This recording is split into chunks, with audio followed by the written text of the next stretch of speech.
Hey, econ junkies and finance fanatics.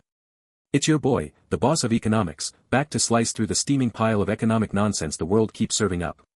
Today, we're diving headfirst into the Fed Chair drama, tariff tantrums, and Amazon's magical price freeze, because apparently, inflation is just a vibe now.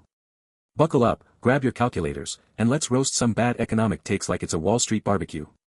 Oh, folks, the economic soap opera of the year is officially in full swing, and it's got more plot twists than a Netflix thriller. Treasury Secretary Scott Bessent, our man with the golden tie and the patience of a saint, dropped a bombshell on Bloomberg TV, saying there's no rush to replace Federal Reserve Chair Jerome Powell, whose term ends in May 2026. No rush? Bro, the financial markets are sweating like a day trader on margin call day, and you're out here acting like it's a lazy Sunday brunch. Now, let's break this down, boss economics style. The Fed chair gig is basically the economic equivalent of being the ringmaster of a circus, except the clowns are inflation, the tightrope is interest rates, and the audience is a bunch of Wall Street suits ready to riot if you sneeze the wrong way. Powell's been juggling flaming torches for years, trying to tame post-COVID inflation while dodging political grenades from the White House. And now, Bessent's like, we'll figure it out. Maybe someone from the board, maybe a regional bank prez, maybe my barber, there's a long list. But here's the kicker, folks. Bessent's dropping hints that Powell might not even stick around as a Fed board member past 2026, even though his term technically runs until 2028. My belief is that he will leave, Bessent says, with all the confidence of a guy who's already seen the script. And then, chef's kiss, he adds, it'd be very good for the institution, and for him personally. Translation, Jerome, buddy, take the golden parachute and run before the pitchforks come out. Now, let's zoom out and look at the economic stakes here. The Fed chair isn't just some ceremonial figurehead, they're the architect of monetary policy, the guardian of inflation, and the guy, or gal, who decides whether your mortgage rate makes you cry into your ramen. Powell's tenure has been a wild ride, cutting rates to zero during COVID, then jacking them up to 5.5% by 2023 to fight inflation, only to start easing again in 2024 as inflation cooled to 2.4%, Bureau of Labor Statistics, October 2024. But with Trump back in the White House, the pressure's on to find a Fed chair who'll play ball with his "Make America Cheap Again" agenda, think tariffs, tax cuts, and maybe a sprinkle of crypto madness. And who's on the shortlist? Oh, just a who's who of economic heavyweights, Bessent himself, humble flex, Kevin Hassett, Trump's former economic whisperer, Kevin Warsh, ex-Fed board member and tariff fanboy, and Christopher Waller, current Fed governor and inflation hawk. It's like the Avengers of economic policy, except instead of saving the world, they're arguing over whether 2% inflation is a sacred vow or a suggestion. But here's the real economic issue, folks, uncertainty. Markets hate uncertainty more than I hate bad economic takes, and that's saying something. The longer this Fed chair drama drags on, the more jittery investors get. Just look at the data. The VIX, Wall Street's Fear Index, spiked 15% in the week following Bessent's comments, CBOE, July 2025, and the 10-year Treasury yield wobbled like a drunk tightrope walker. Why? Because if the next Fed chair is a Trump loyalist who prioritizes political goals over economic stability, we could see a repeat of the 1970s stagflation nightmare, high inflation, low growth, and a Fed that's lost all credibility. Now, let's pivot to the juiciest part of this economic dumpster fire, tariffs and inflation. Bessent's out here throwing shade at the Fed, saying their analysis of Trump's tariff hikes is a bit off. A bit off? Bro, that's like saying the Titanic was a bit damp. Trump's tariff plan, slapping 10-20% duties on all imports and up to 60% on Chinese goods, is the economic equivalent of throwing a Molotov cocktail into a fireworks factory. And yet, Bessent's like, nah, it's cool, manufacturers and retailers are just eating the costs. Let's unpack this, shall we? Bessent claims that manufacturers are absorbing the tariff hikes, and retailers, flush with fat margins from the COVID era, are doing the same. To back this up, he name drops a meeting with Amazon CEO, who apparently said, "We're not seeing any price increases." Oh, well, if Jeff Bezos says it, it must be gospel, right? Wrong. Here's the economic reality, folks, tariffs are taxes, and taxes don't just vanish into thin air. According to a 2024 study by the National Bureau of Economic Research, Trump's 2018-2019 tariffs raised consumer prices by 0.2% annually, with low-income households bearing the brunt, NBR Working Paper 31245.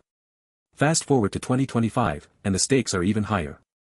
The Peterson Institute for International Economics estimates that Trump's new tariff plan could add 1.1% to inflation by 2026, pushing the CPI back above 3.5%, just when the Fed thought it had inflation on a leash. But wait, there's more. Bessent's claim that retailers are eating the costs doesn't hold water when you look at the data.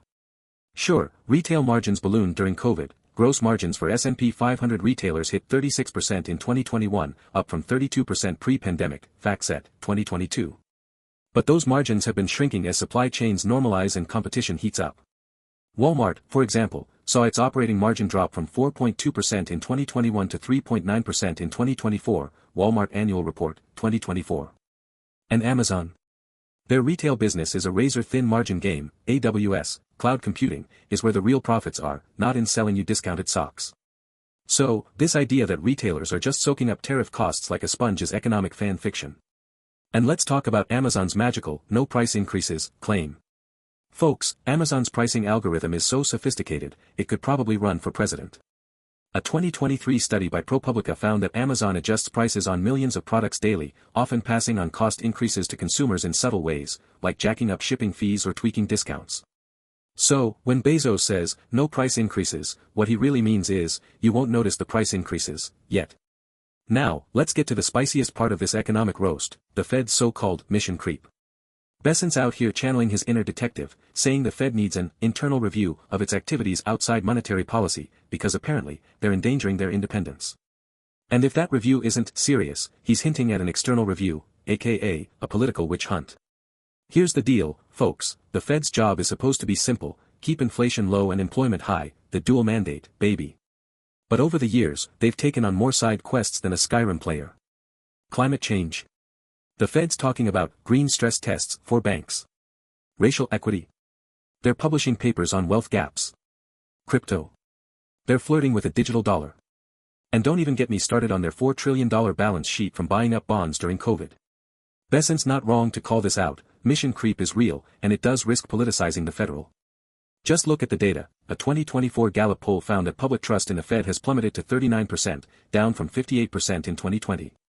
Why? Because when the Fed starts meddling in hot-button issues like climate or equity, it paints a giant target on its back for politicians to take potshots. And with Trump in the White House, you better believe those potshots are coming. But here's the flip side, folks, the Fed's mission creep isn't just some random power grab. It's a response to a world where economic problems are messier than ever. Climate change isn't just a hippie talking point, it's a financial stability risk, with insured losses from natural disasters hitting $120 billion in 2023, Swiss Re, 2024. Wealth inequality isn't just a social issue, it's an economic one, with the top 1% now owning 32% of U.S. wealth, up from 23% in 1989, Federal Reserve, 2024. So, yeah, the Fed's wading into murky waters, but it's not like they can just sit back and sip coffee while the economy burns. Alright, folks, let's tie this economic mess together with a big, shiny bow. The Fed Chair drama, the tariff tantrums, and the mission creep madness all point to one thing, a battle for the soul of economic policy. On one side, you've got Trump and his crew, pushing for a Fed that bends the knee to political goals, lower rates, higher tariffs, and a strong dollar that somehow doesn't tank exports. On the other side, you've got the Fed, trying to protect its independence while navigating a world where inflation, inequality, and climate change are all crashing the party. For the average Joe and Jane watching this, the stakes couldn't be higher. If Trump's tariffs kick inflation back into high gear, your grocery bill's going up faster than a tech stock in a bull market. If the Fed loses its independence, say hello to political meddling in interest rates, think Turkey, where Erdogan's been bullying the central bank into cutting rates, only to see inflation hit 70% in 2024, Turkish Statistical Institute. And if the Fed's mission creep goes unchecked, you might end up with a central bank that's more focused on saving the planet than saving your savings. So, what's the boss's advice? First, to the markets, chill out, but stay vigilant. The VIX might be spiking, but the fundamentals, 2.4% inflation, 4.1% unemployment, BLS, October 2024, and 2.8% GDP growth, BEA, Q3 2024, are still solid. Second, to the Fed, stick to your guns, but maybe ease up on the side quests. And third, to you, the viewer, keep watching Boss Economics World, because we're the only ones crazy enough to make sense of this economic clown show. That's all for today, folks. Smash that like button, subscribe, and remember, economics isn't rocket science, it's just a circus with better suits.